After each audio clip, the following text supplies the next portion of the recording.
How you doing? This is Fred Bowden coming to you off the wall. I'm here with my partner Eshet Olson and Mr. Chris Miller.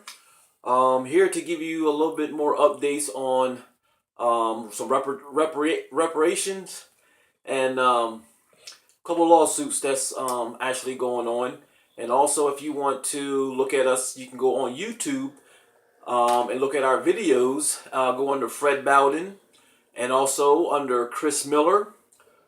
We had quite a few videos on there that we would like for y'all to take a look at. So at this time, we're going to go ahead and give it to Mr. Chris Miller and go from there. In this country, it's no surprise to us that slavery did take place. We all know our ancestors went through it, and we all know that they suffered a horrible fate during this time of slavery. And that's the reason we're coming to you about reparations for slavery. The case for reparations is pretty much short. It's straightforward as a matter of public policy. It comes again, it's no surprise that America stole wealth from black people. This is done through the backs of black people's free labor. You know, cotton fields, tobacco fields, wheat.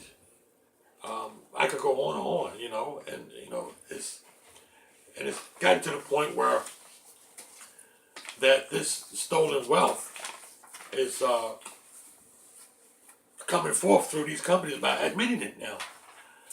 It's no secret that these companies have admitted through public talk, online, and papers. And I'll name just a few of these who have made these comments and admitted to this getting wealthy through a slave's labor.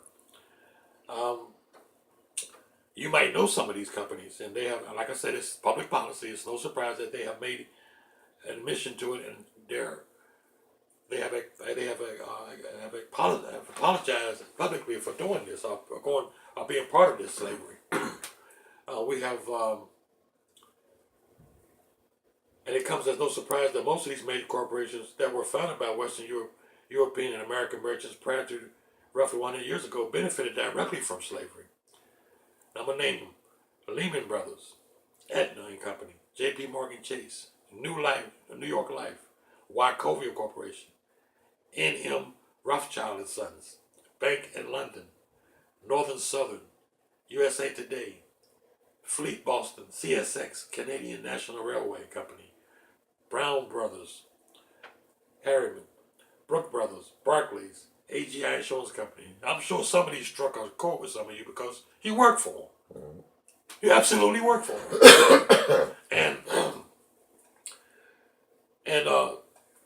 I got one more thing I want to say before. No. Elaborate. Slaves earned no money.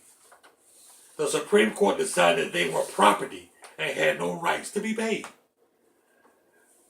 Reparations is the strongest point right now, together with all other factors mentioned in this demand for reparation.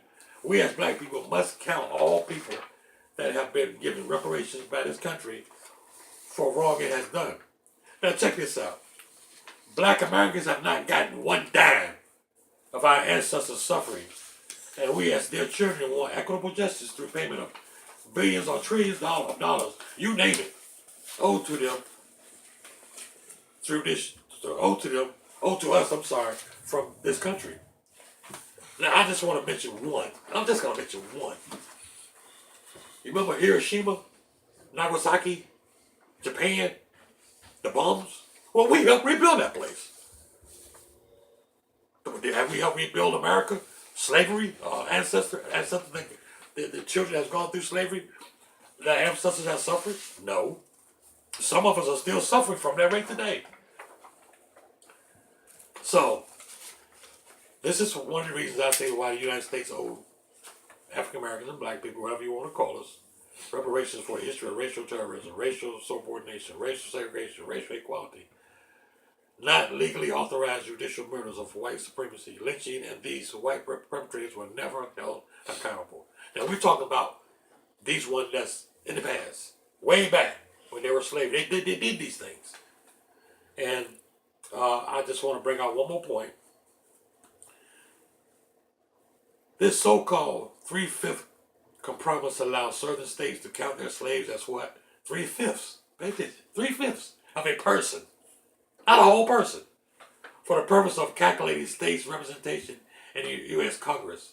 Thus, the balance of power between slaveholding and non-slaveholding states turned in part on the 3/5 presence of enslaved Americans in the census. All this led to them not having to pay taxes on their slaves. That's the reason for that, if you didn't know. So, in conclusion, with my reparations speech here, as I mentioned, America's major corporations benefited directly from slavery, including the country's former presidents, which I did mention. So I would like for you, if you would, look it up and see who these presidents were. They are slaves, believe it or not. For some of you young people watching me, yes, our American presidents back in the past, 100 or so years ago, had slaves. Moving on up. So I will not stop to this. The Jeffersons.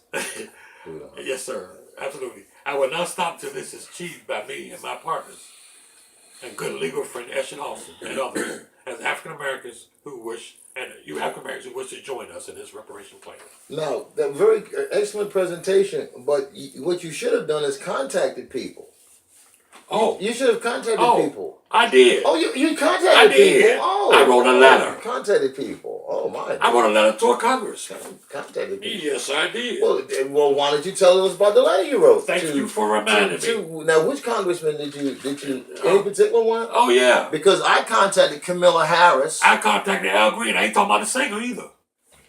Congressman Al Green. What did California Senator. Yes. California Senator Kamala Harris. And I'm still waiting for you to get back to me, Kamala Harris. Here's a copy of the letter right in here. your telephone prompt, you say you get back to people quickly because you appreciate their calling you. Kamala Harris of California. I'm Eshin Austin, the one who called you 3 times and left 3 voicemails. Frederick, they said they get back to you, but I left 3 voicemails on them. Yeah. Now, while he's looking for I have a reparations and antecedent foundation of the Black American Renaissance as opposed to the perpetuation of the illusion of inclusion. See, I want my approach is a little bit different. First of all, I'm sick and tired of hearing about DACA. I've heard enough DACA to last a lifetime. Okay. I don't like the idea of these people being called dreamers. Don't like it. Okay? Because it was Martin Luther King that had the dream. He had the dream. And his dream was that we who are here legally, he never had any dream for illegal people that I ever heard him assert any time. Did I hear Martin Luther King Jr., Reverend Martin Luther King Jr., talk about we have a dream that illegal aliens can get now ahead of black people? I never heard that one. Did you? But that's where we're going. With this DACA, now they have a dream. They're dreamers. Fraud that's being perpetrated on the black community. They did a study, and the study identified that 85% of black people feel that we're being replaced by illegal aliens and DACA and other such consideration. I ascribe to that. What we're dealing with is a ripoff of the American, true American who are here. We are Americans. We are born here. To illegal aliens who are not. So to the Democrats, we're going to broker our votes. We're going to boycott both parties for the most part. At least that's what I'm calling for. And we're not going to give either one of you our votes automatically. You're going to earn our votes, which is something you should have been doing automatically. We have to enfranchise ourselves because you people, be you Democrat or Republican, are just not doing it. You people. And so that's one of the things that I'm putting out in terms of my approach to reparation. And I, too, contacted a number of people. I contacted Kamala Harris.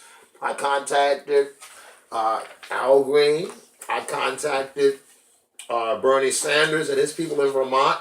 See, nobody wants to talk about this reparations because it makes too much sense in the context of disenfranchised people. Money is a great enfranchiser.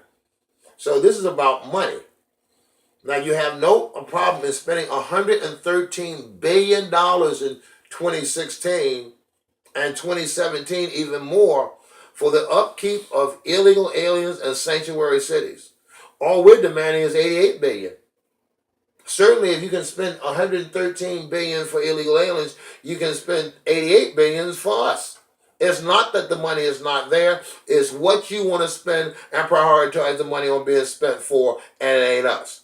So, black people out there, are you listening? Because you should be. You have an excellent opportunity for enfranchisement of billions of dollars, not millions. What we're looking at is the richest 1% at this point, looking at at as much as 3 trillion, between 1.5 and 3 trillion dollars to be uh, squandered.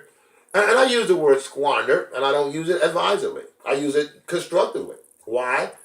Because if your last Obama Bush tax breaks for the rich work, then why the hell are we back here doing another one? If it worked the first time. So essentially, you got 880 billion. Now you're going to get another 2 to 3 trillion. What was the benefit to black society for the first time you stole all the money, in terms of now getting ready to take the money again for a second time? We can't allow that as a society of any integrity, because any society that just looks out for the benefit of its wealthiest people, to me, sounds too much like the old Roman Empire and too much like the old Babylonian Empire, where the only one that mattered was Caesar and his crowd, and everybody else go to hell. And that's too much of what I'm looking at that we have here in American culture, where all the emphasis is on the richest 1% and the other 99%. So what? What kind of mentality is that? What kind of integrity is that? And what kind of country is that? Yet we have the time to focus on illegal aliens to the detriment and the exclusion of everything and everybody else. I mean, what kind of sense does that make? So, for one, I'm tired of hearing about DACA. I'm tired of hearing about it. And furthermore, I don't like the idea of these people who are the products of illegal aliens who are demanding their rights here being called dreamers. Because Martin Luther King Jr., the Reverend Dr. Martin Luther King Jr., had no dream of people coming here illegally, asserting to be citizens. That is not his dream. So you need to stop with that dreamer stuff, because some of us black folk don't like it. Now, I want to talk about Verizon, and I want to thank Pacer Monitor for monitoring one of the so-called hottest cases in the country, mine. Alston versus Verizon, and Justicia and all the other websites right now that are handling Alston versus Verizon. Let me give you an update on Alston versus Verizon. Please do. Please do. I filed some more documents against Verizon because their lawyers, they hired a bunch of them. They're very poor lawyers. I guess they feel if you hire them by the bunch, they'll do better. Like bananas or something. I don't know. But I filed this here and this one here is preservation of the. Now we're going to do a little law lesson tonight for the benefit of my audience, and I thank you people who are really following both me on this website as well as on the other websites out there. I had no idea that I had the type of following that I do out there, but I do, and I thank you for giving me that support. I really do. Because I'm not that interactive with most of the people out there, but some of you I am. But to those of you who I haven't been, I do know you're contacting the various websites. I do know you are letting me know that you know the appreciation I get from you out there. So I just want to acknowledge that. Yeah, and keep following him because he's very knowledgeable about what he's saying. I just want, but this one here is about 18 U.S.C. 241 and 242. That USC stands for United States Code. United States Code is the federal directive for law enforcement, for judicial integrity, is based on these proscriptions in the law. And what I found is I found it against Verizon and its two lawyers. and against the judge. Normally I don't mention judges, but I will mention Judge Leonard P. Stark. Leonard P. Stark is probably one of the best examples of a bad example of a really bad judge. Judge Leonard P. Stark. So I just wanted to mention your name a couple of times, Judge Leonard P. Stark, because on the internet you're mentioned very, very, very, very many times, Judge Leonard P. Stark. And essentially what we have here is the law. Now, 42 U.S.C. 241 is conspiracy to deprive someone of their civil rights, and 242 is I think I have it. Deprivation of rights, but it's an application to conspiracy, and it is stated any person, in this particular case, a black person, cannot be deprived of their civil rights by application of state law by the state. And in this case, the person. Well, let me read you this so you'll understand how the law works, and then we'll entertain some questions. Whoever under color of law, that's a term I'll explain. Or I have one of these very knowledgeable individuals will explain color of law. Okay.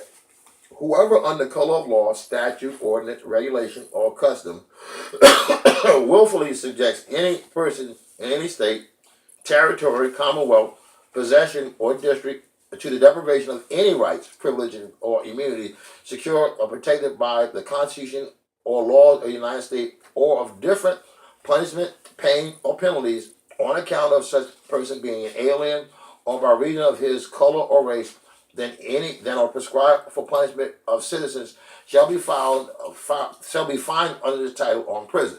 The prison, the ranges went from 2,500 to 10,000. Prison goes anywhere from 5 to 10 years of prison. Now, the reason I read that into effect is I sued Verizon a while back for a breach of contract, and they currently owe me money. They're not being responsive to my inquiries. Certainly, the suit against them has been terminated. I terminated them for breach of contract. Now here is, I'll hold it up there so you can see it. Okay. Yes, that appears to say $79.99 FiOS come back with our most incredible offer. That's because that's what it says. Now, the reason why this is interesting is Verizon has up to now denied that they ever made me such a solicited offer, which is the original reason I sued them in the first place. So Verizon, this is on the internet. Could some of y'all go on the internet and look at this? Because you people are really looking really stupid, really, for real. I mean, if you're denying solicitation of this specific dollar amount, particularity identifies, you can't send me one in the mail or to my wife. It's the same address. Oh, you people, I mean, what's wrong with you people? So all I'm saying to Verizon is you need to start issuing these checks because you got beat and you don't have any affirmative defenses, and this corrupt Judge Stark is not going to be able to help you when he can't help himself. Because when the feds start looking at this complaint and look at the dates on these documents, going back to February of last year, Jefferson Davis Sessions, questions are going to be asked about you and your administration, Donald J. Trump. Now, I've been as patient as I possibly can, but a year is long enough to be patient. You've had time for everything else and to do everything else in this administration except the concerns of black people. You're bragging about the lowest unemployment rate in history. Well, that tells you we will work and want to work, don't it? So that's all I get. If you want to spin it, let me spin it that way. So how about considering the reparations? How about considering having this as part of your dialogue, CNN, Fox News, WBOC, and all the rest of you out there? Because let me give you one of those that goes back to like a question that is not literal but figurative. How is it possible that some of the biggest websites in the world handling judicial and legal matters all three covering this case involving Verizon, but you haven't heard a peep about it in the entire state of Delaware in almost a year. How's that possible? WBOC, Fox News, WMDT, all local media. How is that possible? But you know what? This story is going to break. And when it does, I'm going to have an opportunity to break down your corrupt news media. Because all of you knew about this story and didn't say one blessed word about it. Yet you allowed all this time to go on and you talked about everything else except black communities disenfranchisement. We have a right to be treated at least to a substantial benefit in the consideration of illegal aliens. Because that's what they are. And the byproduct of the illegal aliens is the children that are born here. You, Nancy Pelosi and the Democrats, and some rhino Republicans like Graham, you know what I'm talking about? Yeah, well, the best memory you should have of him is vague ones, okay? Because he's a joke. He's a joke. That was right on time, brother. But what we're saying is that if we're looking at this spark of economic growth, the amount that was spent for the Bush-Obama tax plan was supposed to be enough to get that done. $880 billion. The demand is simple. Kamala Harris, Bernie Sanders, Oprah Winfrey, Al Green, and all the rest of the people who I mailed the copy of what I just read on the air to, because I mailed that to all you peoples. Very simple. We have a dollar value, $88 billion. We didn't just come up with some abstract amount. We took your $880 billion, and we said, America, my partner here, he said, well, a dime is not enough. And he's still irritated that all we're talking about is a dime. I understand that. Remember I said a dime, you said it should be more than a dime. I understand that. But I don't believe these people even want to give us a dime, okay? Because in the $88 billion dime is a really big dime. I got to admit it's a really big dime.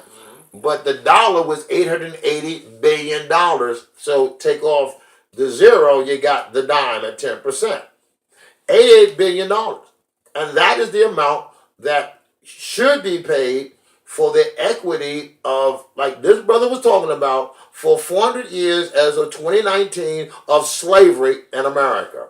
I don't want to hear nothing else about DACA. I don't want to hear about it. Don't want to hear them called dreamers because Martin Luther King had a dream, and that dream was for us primarily because he was one of us primarily. So stop pimping our legacy through the Dr. Martin Luther King and putting it and attaching it to some DACA people because I, for one, as a black person, I don't like it. Now, I don't like it. You want to call them something else, but don't call them dreamers. Now, that's where I'm at with that. See, you people, and you people know who you are, who I'm calling you people, you like to corrupt everything we do. We know that because the music that we started out with, you corrupted it and called it something else. Everything we do, you call it something else once you adapt it and whatnot. There are many of us black people who I speak for who do not like this idea of putting these illegal alien children ahead of black culture that's been here for 400 years. Absolutely right. So that's my presentation here. Oprah Winfrey, Kamala Harris. Now I can understand why Bernie Sanders might consider the redistribution of wealth a good idea until he thought about it might be considering black people. He might have an excuse for it. What excuse do you have, Oprah? What excuse do you have, Kamala Harris, Al Green, Cedric Richmond? What's your excuse?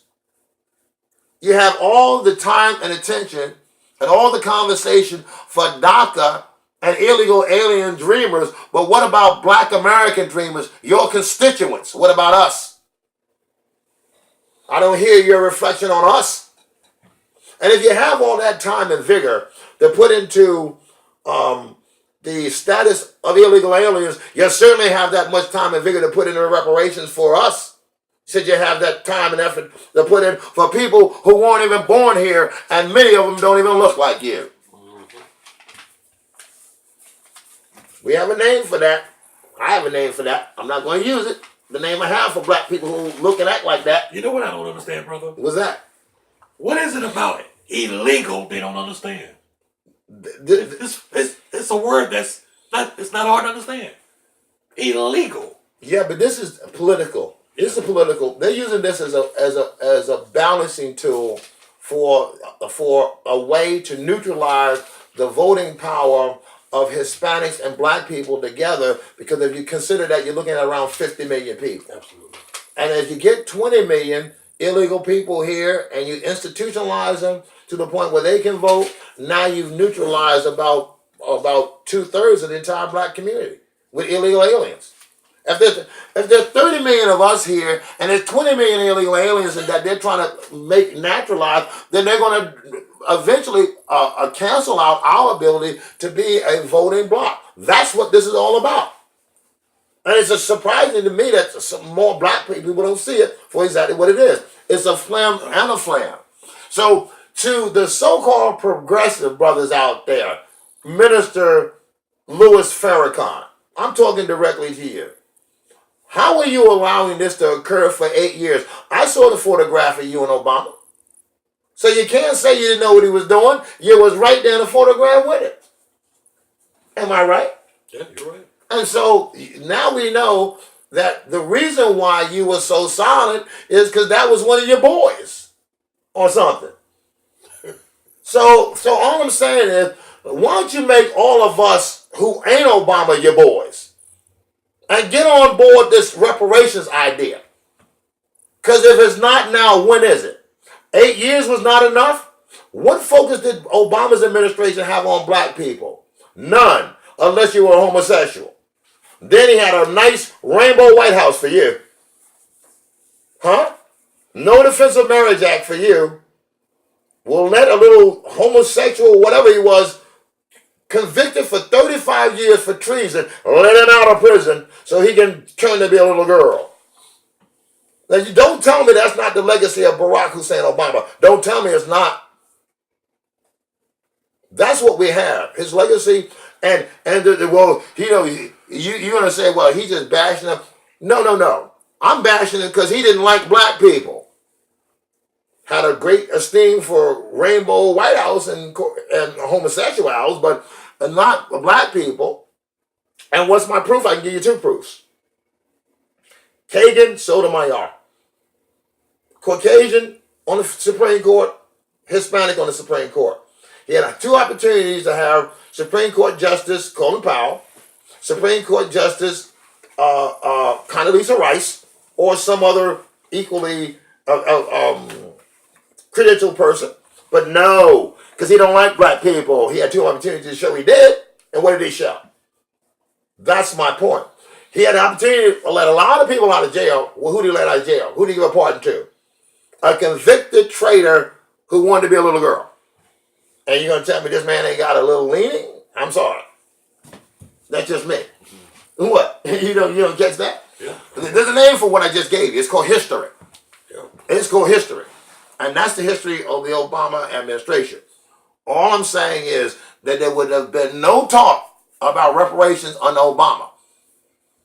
Because we don't know what was on Obama.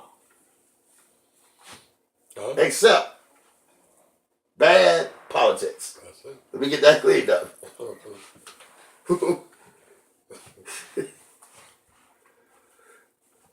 Fred. Alrighty then. Bad politics. Fred, do you have anything? Yes, we want to thank our audience. I got one more thing I want to say. 2 minutes. Go ahead. Now, remember I mentioned reparations earlier. Some of you may be thinking that, what does he know about slavery? He didn't work in the field. Yes, I did. As a young man, I worked the cotton fields, the tobacco fields, the peanut fields. And some days we'll get 100 degrees out there. You had bugs, you almost sweat. Now multiply that by 10 times. You can begin to get the picture of what slaves went through. And no, I wasn't no slave, but I did work the fields, and I have a pretty good idea of what they went through. So, to work in these fields, in conclusion, and to work for nothing with a taskmaster standing over you with no pay, and you being a breeder for more slaves, that's what I mean by multiplying it 10 times. So I worked the fields. I kind of got a taste of what they went through. So that's what I want to let some people understand, that I worked these fields for years. Tobacco, circling tobacco. Some of you know what I'm talking about. That tells you I work these fields. Your first pulling is called sand lugs. Yeah, stacking peanuts on a pole straight up. I did that. So I know what they went through. I have some idea what they went through. Let's say it that way.